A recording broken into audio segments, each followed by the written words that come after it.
गुप्ता श्रीवाल और हम पढ़ रहे हैं क्लास 12 का अकाउंट। क्लास 12 के अकाउंट में चैप्टर 7 कर रहे हैं हम, अंशों का निर्गमन, जिसमें अंश क्या होते हैं, कितने प्रकार के होते हैं, उनमें क्या अंतर है और स्कंद से क्या आशय है, ये हमने इसके पहले पढ़ा कि क्या कोई कंपनी स्टार्टिंग में स्कंद का निर्गमन कर सकती है।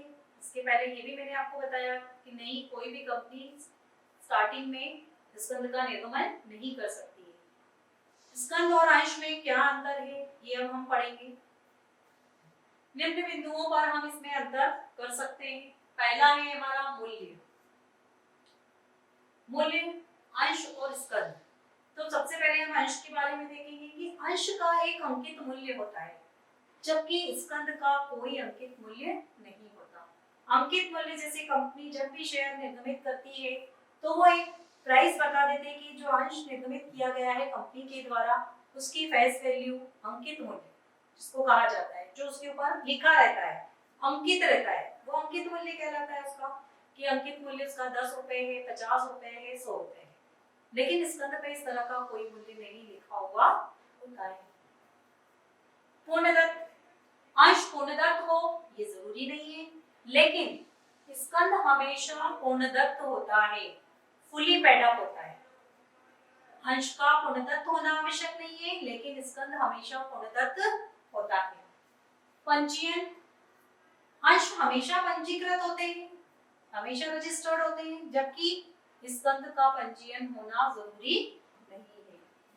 सदस्य, अंशधारी कंपनी का सदस्य होता है, जबकि स्कंदधारी कंपनी का सदस्य नहीं होता है। संख्या, अंशों की संख्या निश्चित होती है, जबकि स्कंद की संख्या निश्चित नहीं होती है। निर्गमन, अंशों का निर्गमन समामेलन के पश्चात होता है, जबकि इसका निर्गमन पूर्णदत्त अंशों के मिश्रण से होता है। तो ये अंतर के कारण है अंश और स्कंद में। इसके बाद हम पढ़ेंगे कंपनी की पूंजी संरचना, कि कंपनी की जो पूंजी होती है वो कितने भागों में बटी हुई होती है, किस तरह की होती है। सबसे पहले हम पढ़ेंगे अधिकृत पूंजी। अधिकृत पूंजी मतलब ऑथोराइज्ड कैपिटल, इसको रजिस्टर्ड पूंजी भी कहा जाता है, पंजीकृत पूंजी भी कहा जाता है। इसे कंपनी की पंजीकृत पूंजी कहते हैं। इस राशि से अधिक के पूंजी के अंश बेचकर कंपनी पूंजी एकत्रित नहीं कर सकती। जब भी किसी कंपनी का समावेलन होता है तो उसे अपनी पूंजी कंपनी को रजिस्टर्ड कराना पड़ती है। उस रजिस्टर्ड पूंजी से ज्यादा के अंश कोई भी कंपनी निर्गमित नहीं कर सकती। जैसे किसी कंपनी ने अपना समावेलन कराया, रजिस्ट्रेशन कराया 10 करोड़ रुपए की पूंजी को लेकर, तो वो 10 करोड़ से ज्यादा के अंश निर्गमित नहीं कर सकती, उससे कम की कर सकती है, 10 करोड़ के भी कर सकती है, लेकिन 10 करोड़ से ज्यादा के नहीं अंश निर्गमित कर सकती। सेकेंड नंबर पे आ रहा है निर्गमित पूंजी, इशूड कैपिटल। अधिकृत पूंजी का वह भाग जो कंपनी के द्वारा जनता में निर्गमित किया जाता है, निर्गमित पूंजी कहलाता है। जैसे अभी इसके पहले मैंने आपको बताया कि किसी कंपनी का रजिस्ट्रेशन 10 करोड़ रुपए की कैपिटल के लिए हुआ है, तो हमने उतने ही अंश निर्गमित कर सकती है। अब कंपनी ने क्या करा, 10 करोड़ रुपए में से 5 करोड़ के अंश निर्गमित कर दिए जनता में, तो वो उसकी क्या कहलाएगी, निर्गमित पूंजी, इशूड कैपिटल कहलाएगी। प्रार्थित पूंजी, निर्गमित पूंजी का वह भाग जिसके लिए जनता से आवेदन प्राप्त हुए हो, प्रार्थित पूंजी कहलाती है। निर्गमित पूंजी का वह भाग जिसमें जनता से आवेदन आए, जैसे मान लीजिए कि उसने 5 करोड़ के पूंजी के लिए अंशों का निर्गमन किया और 5 करोड़ के ही आवेदन आ गए, तो वो प्रार्थित पूंजी कहलाएगी 5 करोड़ की। और कभी कभी क्या होता है, 5 करोड़ उसने निर्गमित किए लेकिन आवेदन आए 4 करोड़ के, तो 4 करोड़ की प्रार्थित पूंजी कहलाएगी। इसके बाद है याचित पूंजी। आवंटित पूंजी का जितना भाग कंपनी अंशधारियों से मंगवाती है, उसे याचित पूंजी कहा जाता है। याचित पूंजी मतलब जो कंपनी के द्वारा राशि मांगी जाती है वो याचित पूंजी के अंतर्गत आती है। मतलब जो राशि कंपनी बुलवाती है अंशधारियों से वो याचित पूंजी होती है। इसके बाद देखिए आप चुकता पूंजी, पेड अप कैपिटल। याचित पूंजी का वह भाग जो कंपनी को अंशधारियों से प्राप्त होता है उसे चुकता पूंजी कहते हैं। से कंपनी ने मांगा और अंशधारियों ने पूरा भुगतान कर दिया तो वो पूरा चुकता पूंजी में आ जाएगा। अप्राप्त पूंजी, याचित पूंजी का वह भाग जो अंशधारी कंपनी को नहीं देता है वो कॉन्सिग्नेरियर कहलाता है। जैसे कंपनी के द्वारा एक शेयर पे 10 रुपए मांगे गए लेकिन अंशधारी ने 8 रुपए का ही भुगतान किया, 2 रुपए का भुगतान नहीं किया, तो वो अयाचित पूंजी कहला जाएगा, अप्राप्त पूंजी कहलाएगा। अयाचित पूंजी, प्रार्थित पूंजी का वह भाग जो जनता से अभी कंपनी ने मांगा नहीं है वो अयाचित पूंजी में चला जाता है। जैसे कभी कभी कंपनी क्या करती है, कुछ रुपए डिमांड कर लेती है और कुछ भविष्य के लिए जब जरूरत पड़ेगी कंपनी को तब वो डिमांड करती है। जैसे 10 रुपए का शेयर है, कंपनी ने 7 रुपए मांग लिए, बाकी के जो 3 रुपए हैं कंपनी ने अभी मांगे नहीं, जब भविष्य में कंपनी को जरूरत पड़ेगी कंपनी उस रुपए को मांग लेगी, तो वो जो 3 रुपए कंपनी ने अभी नहीं मांगे हैं वो अयाचित पूंजी कहलाएगी। संचित पूंजी, कैपिटल रिजर्व या रिजर्व कैपिटल। कंपनी अधिनियम 2013 की धारा 65 के अनुसार एक सीमित दायित्व वाली कंपनी एक प्रस्ताव द्वारा यह निश्चित कर सकती है कि न मांगे हुए पूंजी के किसी निश्चित भाग को कंपनी के समापन को छोड़कर किसी भी दशा में अंशधारियों से मांगा नहीं जाएगी। मतलब अयाचित पूंजी का वह भाग जो सिर्फ कंपनी की समापन की दशा में ही अंशधारियों से मांगा जाता है वह संचित पूंजी कहलाता है। संचित पूंजी कभी भी साधारण पूंजी नहीं बनाई जा सकती है।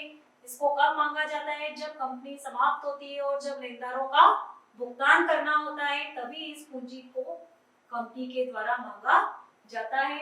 इसलिए इसको रिजर्व कैपिटल कहा जाता है। मतलब कैपिटल का, पूंजी का वह भाग जो भविष्य के लिए बचाकर रखा जाता है वो संचित पूंजी की श्रेणी में आता है। तो ये थे कंपनी की पूंजी के प्रकार, जिसको आप इस चार्ट के द्वारा बहुत आसानी से समझ सकते हैं। जैसे कि एक कंपनी का पंजीयन 2 करोड़ रुपए की पूंजी से हुआ। कंपनी की पूंजी कितनी है, 2 करोड़ रुपए, जो 100 रुपए के 2 लाख अंशों में विभाजित थी। कंपनी ने वर्तमान आवश्यकताओं को ध्यान में रखते हुए इनमें से केवल 1,80,000 के अंश जनता को निर्गमित किए, जिनमें से 1,60,000 अंश खरीदने के लिए आवेदन मिले। कंपनी ने प्रत्येक अंक पर 80 रुपए मंगवाए जो सभी अंशधारियों ने चुका दिए, लेकिन 200 अंशों की रकम प्राप्त नहीं हो सकी। तो ऐसी स्थिति में पूंजी कैसे निकालेंगे, देखो हम सबसे पहले हमने पढ़ा था अधिकृत पूंजी। तो जिस पूंजी से कंपनी का रजिस्ट्रेशन हो गया है ये जो कंपनी ने 2 करोड़ रुपए से अपने आप को रजिस्टर्ड कराया है तो ये क्या कहलाएगी, उसकी अधिकृत पूंजी कहलाएगी। तो हमने यहाँ लिख दिया अधिकृत पूंजी, और फिर उसको हमें डिस्क्राइब भी करना है, उसका पूरा डिटेल भी देना है। तो यहाँ लिख दिया 2 लाख अंश प्रत्येक 100 रुपए का। इस तरह से टोटल हो गई उसकी पूंजी 2 करोड़ रुपए की। ठीक है, अब आपसे पूछा जाए कि इसमें से निर्गमित पूंजी कौन सी है, तो हमने क्या पढ़ा था, अधिकृत पूंजी का वह भाग जो जनता में निर्गमित कर दिया जाता है वो निर्गमित पूंजी कहलाती है। तो अब जनता में क्या निर्गमित किया, उसने 1,80,000 अंश, और एक अंश की वैल्यू कितनी है, 100 रुपए। तो हम यहाँ पर लिख देंगे निर्गमित पूंजी 1,80,000 अंश प्रत्येक 100 रुपए का बराबर 1 करोड़ 80 लाख। ये क्या हो गई, इसकी निर्गमित पूंजी हो गई। अब आपसे पूछा जाए कि प्रार्थिक पूंजी निकालिए, तो प्रार्थिक पूंजी क्या होती है, सबसे पहले हम ये देखेंगे। प्रार्थिक पूंजी निर्गमित पूंजी का एक भाग होती है। निर्गमित पूंजी का वह भाग जो जनता के द्वारा मांग लिया गया है। कंपनी ने कितने अंश निर्गमित किए थे? 1,80,000 के। लेकिन जनता ने कितने खरीदे? 1,60,000 के। तो जो जनता ने खरीदे वो प्रात्यिक पूंजी में चले जाएंगे। यहाँ लिख दिया हमने प्रात्यिक पूंजी 1,60,000 अंश प्रत्येक 100 रुपए का मतलब 1,60,00,000 रुपए। अब इसमें से भी कंपनी ने क्या करा? प्रत्येक पर 80 रुपए मंगवाए। 100 में से 80 मांगे कंपनी ने। कितने मांगे? 80। 20 अभी कंपनी ने मांगे ही नहीं, तो 80 रुपए क्या हो जाएंगे? याचित पूंजी हो जाएंगे। याचित पूंजी प्रात्यिक पूंजी का वह भाग जो कंपनी के द्वारा मांगा गया है, याचित पूंजी में आ गया। 1,60,000 अंश प्रत्येक 80 रुपए का मतलब 1,28,00,000 रुपए कंपनी को याचित पूंजी के रूप में मिलेंगे। अब याचित में से भी प्राप्त पूंजी, प्राप्त पूंजी कौन सी होती है? जो अंशधारियों के द्वारा चुकाई गई है। कुछ अंशधारी ऐसे होते हैं जो कंपनी द्वारा मांगी गई राशि का भुगतान नहीं करते हैं। यहाँ पर ऐसा ही हुआ है। 200 अंशों की राशि क्या हुई है? इसको प्राप्त नहीं हुई है। तो प्राप्त कितने की हुई? 1,60,000 में से 200 का भुगतान नहीं आया, मतलब कितने का भुगतान आया? 1,59,800 का। तो 1,59,800 अंश प्रत्येक 80 रुपए का, दोनों का मल्टीप्लाई किया तो 1,27,84,000 रुपए। ये क्या हो गई? इसकी प्राप्त पूंजी हो गई।